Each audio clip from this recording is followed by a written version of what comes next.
Hello दोस्तों, नमस्कार। मैं एक सैया जी का गीत सुना रही हूँ। आप लोग को अच्छा लगे तो कमेंट करिएगा और बताइए गीत कैसा लगा। नमस्कार।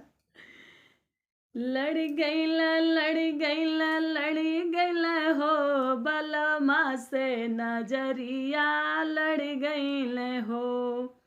लड़ गई न लड़ गई न लड़ गईले हो सैया से नजरिया लड़ गईले हो।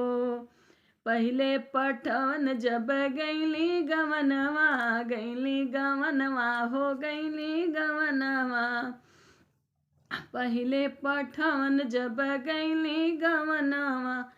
सैया हमार हो सैया हमार मोर मुस्कनिया है तर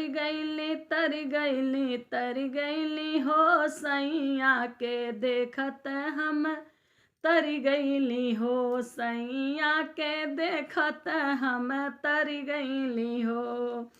लड़ गईला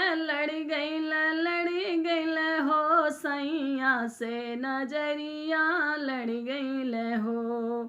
सैया हमार हम खेत के किसनवा सैया हमार हम खेत के किसनवा। बोवेल गेहूँ और बोवेल धनवा बोवेल गेहूँ हो बोवेल धनवा।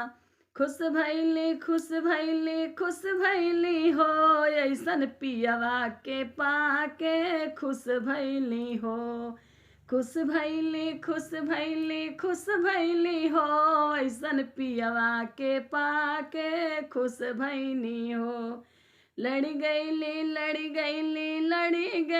हो पियवा से नजरिया लड़ गईली हो।